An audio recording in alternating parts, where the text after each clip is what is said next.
Good morning, everyone. Is it Thursday now? I'm believing that's right. I know that it's April the 2nd, and I know this is the day the Lord hath made, and we're going to rejoice and we're going to be glad in it together. A couple of announcements to get started with this morning. Special announcement tonight at 7 o'clock on Facebook Live, we will be having a night of worship. Just going to get together and sing and worship, and worship shifts the atmosphere. Worship will change the mindset. Worship will alter our perspective. So we're going to meet tonight, and we're going to have a night of worship at 7 o'clock Eastern time. And I encourage you to tune in and like and share and tell everybody, let's just have an incredible night of worship, 7 o'clock Eastern time. Let us enter into the presence of the Lord. There's joy in His presence. There's liberty in His presence. There's fullness in His presence. There's such freedom in His presence, and worship will take us into the presence of the Lord. So join us tonight at 7 o'clock for a night of worship, okay? Also, if you would, let me remind you and tell you, I will find out today. As you know, the governor of Georgia has issued a stay in shelter in place order. I think it's the official title, shelter in place order. I have called local officials. I've called the Church of God officials, and I will be getting some updates today on how that affects churches. Governor Kemp will be signing that order today, releasing the details of that order today. It actually goes into effect on Friday and lasts through April the 17th. So don't fret yet.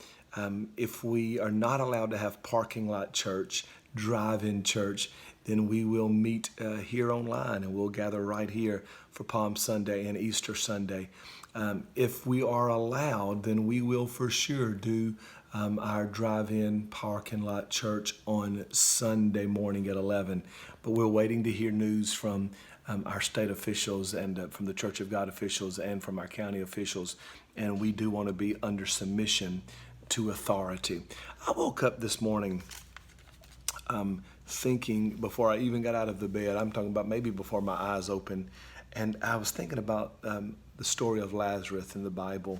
And you'll remember the death of Lazarus, and one of the best friends of Jesus, and he loved Mary and he loved Martha and he loved Lazarus. And Jesus hears that Lazarus is sick, and he delays a couple of days going to Lazarus so that he could die. And there was a couple of things that was interesting in this story.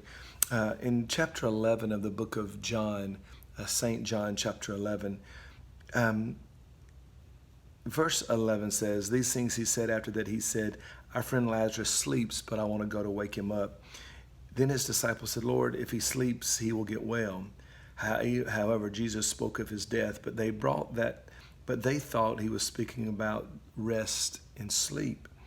So Jesus said to them plainly, listen to what Jesus says, Lazarus is dead. And I am glad for your sakes. And listen to what it says, I am glad for your sakes that I was not there, that you may believe. Nevertheless, let's go to him." I want you to hear that. Jesus says, I'm glad for your sakes that he died, because I want you to be able to believe. In other words, I'm allowing a horrible circumstance so that your faith can be strengthened. I'm about to show you my glory. I'm about to show you my power. And through the display of my power, you will recognize me as the Messiah. You'll recognize me as who I really am.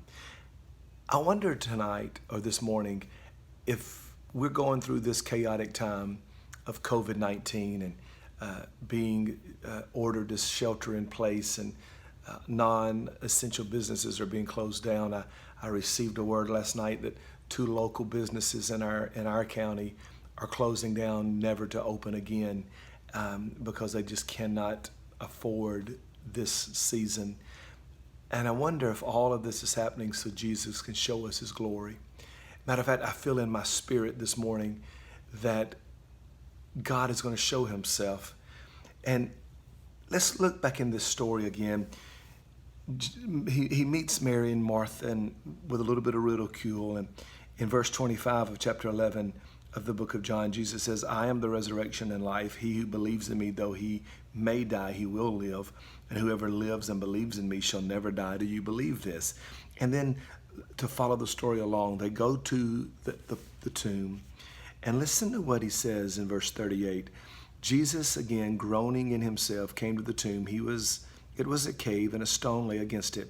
Jesus said, take away the stone. Martha, the sister who was dead, said to him, Lord, by this time he stinks, for he's been dead for 4 days. Jesus said to her, did I say to you that if you would believe, you would see the glory of God?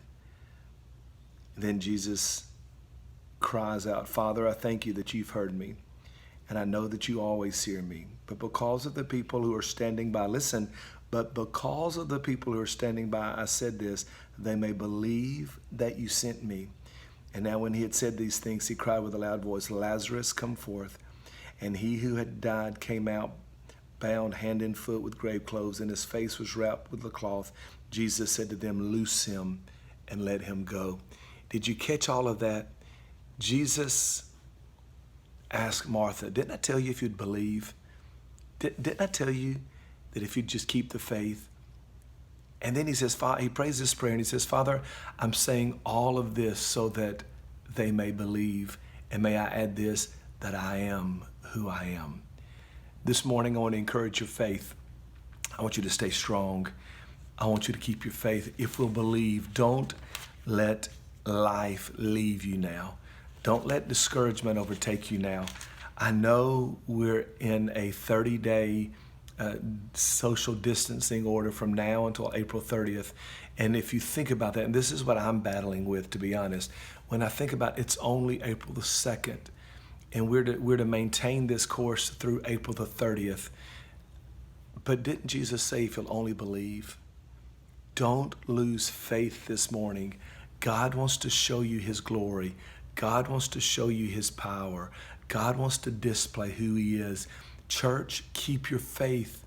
God is going to show that he is the great I am. Jesus wants to display his glory in all of our lives and through all of our churches. Don't lose faith. Jesus also says in John chapter 14, let not your heart be troubled. You believe in God, believe also in me. In my Father's house are many mansions. If it were not so, I would have told you. I go to prepare a place for you, and if I go to prepare a place for you, I will come again, and I will receive you to myself, that where I am, there you may be also. And where I go, you know the way, and you know. Jesus says in verse 6, I am the way, the truth, and the life. No one comes to the Father except through me. Do you believe this morning? Hey, that's all right. It's going to be okay. Keep your head up. Keep your faith in Jesus Christ. Don't let the circumstances get you down. Oh, I know it may seem like Jesus is 4 days late. I know it seems like chaos is overtaking us. But watch Jesus. He's about to perform the greatest of all miracles. He is going to show himself to this modern day church that he is still the great I am. I love you guys. Tonight at 7 o'clock, join us for a night of worship. Hey, like and share this video. Let's get the message of encouragement out to future church members and pre-believers. I love you guys. God bless.